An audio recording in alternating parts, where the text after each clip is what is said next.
fall, we come into the library, obviously filled with books, but many other items of interest as well. But first, about the books. Each bookcase has a different type of books in it. Here on my left is the bookcase of theological books of my grandfather, Dr. R.K. Smoot. That is what's left. Most of his I gave to the Austin Presbyterian Theological Seminary. And there's a special reason I have a special fondness for the Austin Presbyterian Theological Seminary. In this room, my grandfather founded what was called then the Austin School of Theology. The first, I think, school of theology west of the Mississippi for the denominations in which our church is. If not the first, at least one of the first theological seminaries. Anyway, the students who wanted to study the ministry came here to this room and studied with my grandfather using his books. It was a kind of apprentice relationship.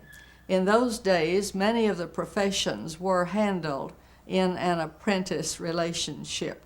A young man wanting to be a lawyer went to study with an attorney, and a young man wanting to be a physician studied at least a while with a practicing physician before going to a school. And so it was with a minister. Eventually, the group became too large for this room, moved on to the church and other places, and even changed its name along the way, and now is what's known as the Austin Presbyterian Theological Seminary. So, theological books.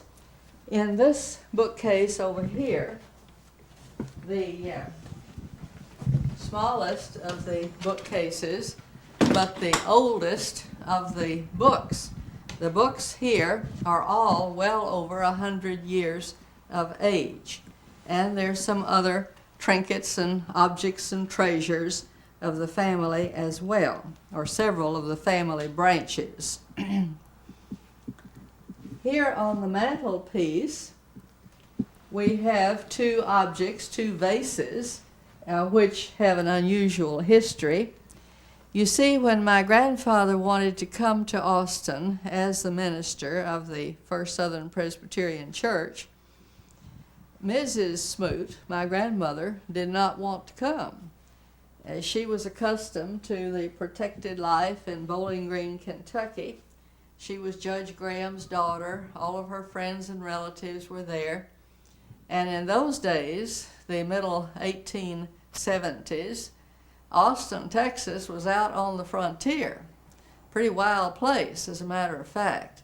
And she had absolutely no feeling of wanting to come here, although grandfather said he definitely felt called to come and take over the church and help the church. Finally, my grandfather persuaded her by saying if she would try to be pleasant about it and try to be cheerful and happy about it, that he would promise every summer of every year until he died either to take her himself back to Kentucky to visit or to see that someone else in the family or friends took her back to Kentucky to visit. And he kept that promise from the year they moved here in 1876 until he died in 1905. At any rate, on one of those trips back in an early summer, they had to change trains at Memphis, and they didn't like that schedule, so they went on up to St. Louis to change trains.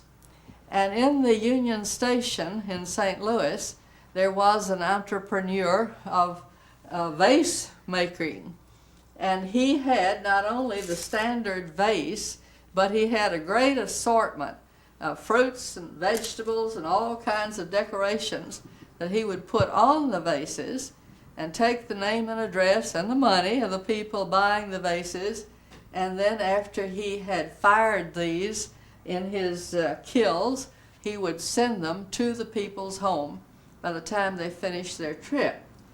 Now, why grandmother ever decided to put this mixture of vegetables on the vases. I don't know, but they are colorful. Anyway, the point is that they got the vases.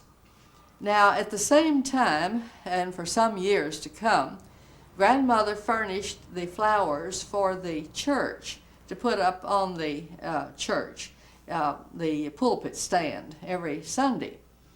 We talked, about this place as Flower Hill, where she was so successful in growing flowers.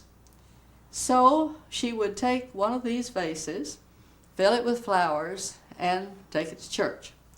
But one time when the horse was sick and therefore they couldn't use the buggy to go to church, and Grandfather was having to walk to church, which was something over a mile from here, my father took the vase in his handlebars on his bicycle with the flowers and got them to church. Well, it just happened that they forgot to bring the vase home after church that day. Now that was probably in the 1890s, or maybe right at the turn of the century, but no later than the turn of the century, more likely 1890s. In the 1940s, in the same church, I happened to be in the senior department, and one Saturday afternoon I was cleaning out the storage closet for the senior department, and in all the clutter I came across this vase. Let me see which one. This one. I found in the closet down under a lot of junk and trash. And I was really surprised because I knew this one on my mantelpiece at home, right here in the middle it used to be, and I did not know there was a second one. So I came home for lunch, and I said to the folks at the table, "You won't believe this, but I found a vase at church just like the one in the middle of the mantelpiece in the library today." Well, my father dropped his fork and he says, "Oh, I forgot to bring it home." And that was from the 1890s when he was supposed to have brought it home. We have pictures of the vase sitting on the pulpit stand at church, not with grandmother's flowers, however. But nobody at church wanted it. It was just an old vase. So we brought it on home, and the two are back together again. This bookcase was made for my grandmother Smoot when she was a teenage girl. She loved to read, and they were very quickly running out of shelf space to take care of her books. So they decided as a combination Christmas and birthday present, they would have the local carpenter, now I said carpenter, not cabinet maker, make her a bookcase. And all they said they wanted was some shelves. Well, this is what he came up with. And the point is that this carpenter was so much interested in his job, and he felt so conscientious about it, he went far beyond just making shelves. He put cabinets at the bottom, some tall cabinets and some drawers, and at the top he put a decorative piece of black walnut, which he hand carved, and even put her initial in the middle of it, none of which had been required by the family when they put in the order. He put that all on himself. And I think this speaks for his artistic interest and devotion and for his conscientious attack to the problem. Incidentally, this looks like a massive piece of furniture, but it's very easy to move if you have two strong men and a ladder, two ladders. They simply get up there and lift off this top decoration, and then all of the four pieces here come apart, and the bottom part of the cabinets rolls easily. I've seen it moved several times, and it's interesting how they made furniture in those days so that it would be easy to move. And now as we come on, we find the piece of furniture which has been called, been called the single most valuable piece in the house. Obviously a bookcase, and also obviously a little desk. but it is also a double bed. This part along here being the foot, which pulls out like so. And that's the head of the bed, this is the foot. The two pieces break apart right here, and when this is pulled out, inside this space, you will find the hinged sideboards, also the slats, and the springs rolled up, very flimsy springs, and a thin little mattress. It's not comfortable, but it's their answer to a roll-away bed or a built-in bed. And I have slept on it myself. I've known a lot of people who've slept on it, so it was a very valuable and useful piece of furniture. The books, incidentally, I forgot to say, in that bookcase, those are mostly Grandmother Smoot's books, novels that were popular in her day. There are some later books of my own school days. These books are Texas history, and then in this more formal bookcase are the law books, my father's law books, starting right about here and coming all the way on these shelves are the books that he prepared for the Supreme Court when he was with the Supreme Court. Right along here, pieces you can't see, are some unusual objects. Just a minute while I reach over and get one of them to hold up to show to you.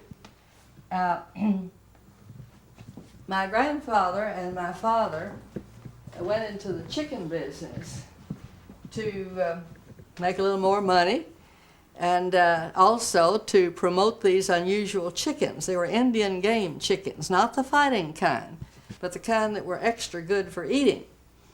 And they actually shipped them to many places in Texas. They had a little pamphlet, a little catalog of sorts, in which they had descriptions of the chickens and pictures even. Now you'll be surprised where they got the pictures. Remember O. Henry, who was married in the parlor? Well, he was an artist as well as a writer. Very good artist, as a matter of fact. He illustrated the Rolling Stone, his newspaper, you know. So he was interested in the chickens, and he drew pictures of some of the best chickens, had them made into copper engraving plates. This is one of them, and these were actually used in printing the pamphlets. I gave the only remaining pamphlet I had to the Barker, Texas History Center, where it still is. We'll move on now into the area called the cellar door room, which starts into the downstairs bathroom. And there's a good reason for you to see the downstairs bathroom. So come along.